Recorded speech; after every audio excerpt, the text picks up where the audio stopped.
क्या हुआ अगर आज के दौर में आपके मोबाइल का डेटा बंद हो जाए? आपका रिएक्शन क्या होगा? आपको बता दें कि आज के दौर में हवा के बाद दूसरी जरूरत इंटरनेट हो गई है। आदमी बिना खाए बिना पिए रह सकता है, मगर बिना इंटरनेट कनेक्टिविटी के रहना उसके लिए बड़ा मुश्किल हो गया है। इंटरनेट ऑपरेटर अपने अपने हिसाब से प्लान देता है। कभी किसी इंटरनेट स्पीड स्लो हो जाती है तो कभी किसी को फास्ट स्पीड मिलती है। अब सवाल ये उठता है कि ये सब होता कैसे है? हमारे मोबाइल पर कोई केबल जुड़ी नहीं होती तो फिर इंटरनेट चलता कैसे है? बने रहिए आज की वीडियो में। आखिर आज हम जानेंगे ऐसे ही कुछ इम्पोर्टेंट सवालों के जवाब। आप लोगों को लगता होगा शायद इंटरनेट सैटेलाइट के जरिए चलता है। अपने शोर से ट्रांसलेट होकर सिग्नल सैटेलाइट लगाते हैं, फिर सैटेलाइट से मोबाइल तक सिग्नल आते हैं, यानी वो डायरेक्ट मोबाइल पर होते हैं। लेकिन बात इतनी सीधी नहीं है, इसमें तो जलेबी की तरह ट्विस्ट एंड टर्न है। एक्चुअली होता ये है कि पूरी दुनिया में इंटरनेट एकदम फ्री होता है और ये बड़ी बड़ी कंपनियों के द्वारा संचालित होता है। बेसिकली इंटरनेट 3 लेवल पर फैला हुआ होता है और ये ऑप्टिकल फाइबर केबल के जरिए पूरी दुनिया को कनेक्ट किए हुए हैं। क्यों चौंक गए ना? जी हाँ, ऑप्टिकल फाइबर ही वो कड़ी है जिसके जरिए आपके और हमारे मोबाइल पर इंटरनेट पहुंच रहा है और हम उसे एक्सेस कर पाते हैं। हमारे मोबाइल में भले ही कोई केबल ना लगी हो, लेकिन हमारा मोबाइल आसपास के किसी न किसी मोबाइल टावर से जरूर कनेक्ट रहता है और ये सभी मोबाइल टावर ऑप्टिकल फाइबर के जरिए एक दूसरे से कनेक्ट रहते हैं और इसी ऑप्टिकल फाइबर से इंटरनेट सिग्नल ट्रांसमिट होते हैं।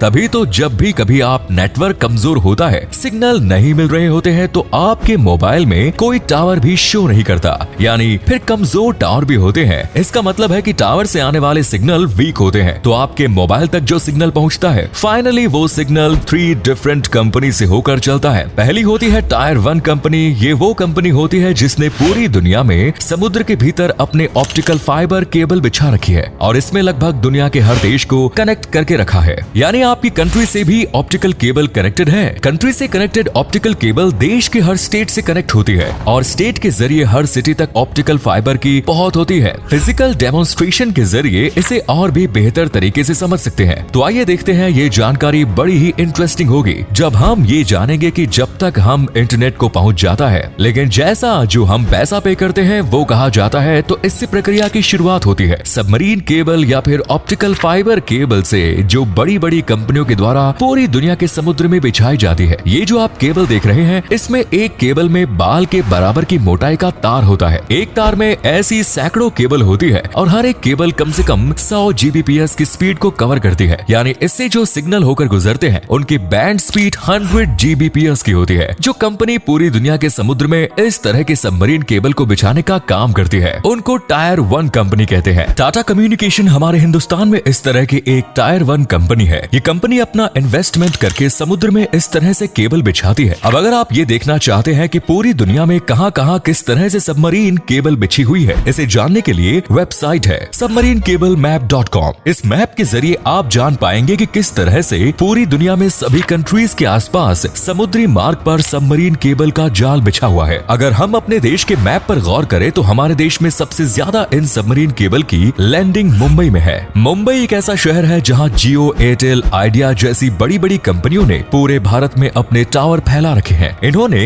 इंटरनेट टावर के जरिए पूरे देश में अपना जाल फैला कर रखा है। तो जब भी आप इंटरनेट एक्सेस करते हैं और किसी वेबसाइट पर विजिट करते हैं, तब इन्हीं लैंडिंग केबल के जरिए आपके डिमांड, आपका डेटा एंड वेबसाइट तक सर्वर तक जाता है। एंड वेबसाइट के सर्वर भारत से बाहर किसी दूसरे देश में मौजूद होते हैं। आपका डेटा इन बड़ी बड़ी कंपनियों के सर्वर पर जाता है। सबसे ज्यादा डेटा ट्रैफिक हमारे देश में मुंबई से आता है। इसके अलावा इन सबमरीन केबल के और भी दूसरे लैंडिंग पॉइंट्स हैं, जिनमें एक लैंडिंग पॉइंट चेन्नई में है। इसके अलावा कोच्चि में भी लैंडिंग पॉइंट है। अब अगर हम रिलायंस जियो की बात करें तो इन्होंने 40 टेराबाइट की कैपेसिटी हासिल कर रखी है। दरअसल रिलायंस जियो ने अपने खुद के सबमरीन केबल एशिया, अफ्रीका और यूरोप के बीच में बिछा रखे हैं। यही कारण है कि रिलायंस जियो आपको बड़े लेवल पर इंटरनेट एक्सेस प्रोवाइड करा देता है। ये टायर 1 कंपनियां सबमरीन केबल को बिछाने में जो पैसा खर्च करती है, वो उनका वन टाइम इन्वेस्टमेंट होता है, जिसके बाद वो उससे इनकम जनरेट करते रहते हैं। दुनिया भर के इन तमाम कंपनियों ने मिलकर एक बार सबमरीन केबल का जाल बिछा दिया। इसके बाद पूरी दुनिया से कनेक्टेड हो गई। हालांकि ऐसा भी नहीं है कि एक बार इन कंपनियों ने केबल बिछा दी तो उसके बाद ये बेफिक्र हो गए। कई बार ये केबल टूट जाती है। कभी कोई शार्क मछली केबल को नुकसान पहुंचा देती है, जिस वजह से केबल टूट जाती है। वहां से इंटरनेट डिस्कनेक्ट हो जाता है। इस सिचुएशन से निपटने के लिए ये कंपनियां मेंटेनेंस बैकअप के लिए तैयार रहती हैं। इनके पास केबल का जाल बचा हुआ होता है और ये कंपनियां ब्रेकिंग पॉइंट का पता लगाकर उसमें सुधार कर देती है। एक बार केबल बिछाने के बाद इन कंपनियों को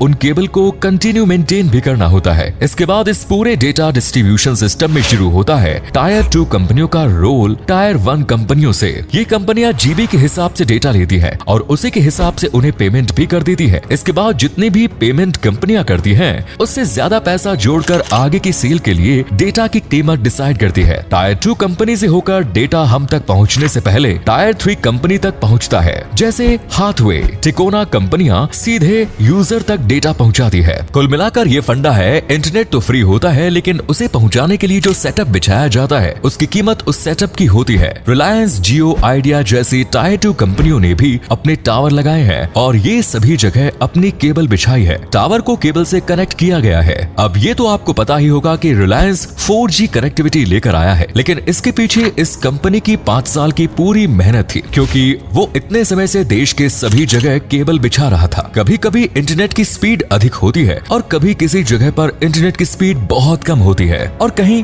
बहुत फास्ट। इसके पीछे रीजन ये है कि कोई भी कंपनी जिस एरिया में टावर लगाती है तो उस एक पर्टिकुलर बैंडविड्थ होता है। जैसे कंपनी ने 100 Mbps बैंडविड्थ टावर वहां लगाया है। अब इसके बाद वो कंपनी उसी 100 बैंडविड्थ को ही अपने सभी कस्टमर्स में डिस्ट्रीब्यूट करती है। मान लीजिए कंपनी के पास 5 कस्टमर है तो वो 20-20 Mbps की स्पीड सभी पांचों में डिस्ट्रीब्यूट कर देगी। कुल मिलाकर स्पीड के कम ज्यादा होने का फंडा ये है कि टावर कैपेसिटी के अकॉर्डिंग बैंडविड्थ डिसाइडेड और निश्चित है। तब उसी बैंडविड्थ को अगर कम कस्टमर्स यूज करेंगे तो स्पीड अच्छी मिलेगी, ज्यादा कस्टमर्स यूज करेंगे तो स्पीड स्लो हो जाएगी। आपने देखा होगा अक्सर रात में इंटरनेट काफी तेज चलता है। इसके पीछे रीजन ये है कि ज्यादातर लोग रात में सो जाते हैं और वो इंटरनेट यूज नहीं करते, जबकि दिन में सभी लोग इंटरनेट यूज करते हैं। इसकी वजह से स्पीड कम रहती है। इंटरनेट को यूज करने का एक और फंडा है, अगर आप कुछ भी सर्च करना चाहते हैं तो सबसे पहले गूगल खोलते हैं। इसका मतलब है कि आपकी सर्च सबसे पहले यूएस जाएगी, क्योंकि इसका वहां है। लेकिन जब आप रिसर्च किसी ऐसी वेबसाइट के जरिए करते हैं जिसका सर्वर इंडिया में है तो आपको वो सबमरीन केबल को यूज करने की जरूरत नहीं पड़ेगी, बल्कि इंडिया का डेटा इंडिया में ही सर्कुलेट हो जाएगा। जैसे फ्लिपकार्ट और अमेज़न के सर्वर इंडिया के बेंगलोर में मौजूद है और आप इन वेबसाइट पर जाकर कुछ सर्च करेंगे तो आपका डेटा भारत के बाहर नहीं जाएगा, बल्कि देश के भीतर ही सर्कुलेट होगा। इसीलिए आधार कार्ड के लिए देश के भीतर की ही वेबसाइट ज्यादा सेफ है। इंडिया के सभी आईपी एड्रेस और सर्विस प्रोवाइडर्स को मिलाकर निक्सी नेशनल इंटरनेट एक्सचेंज नाम की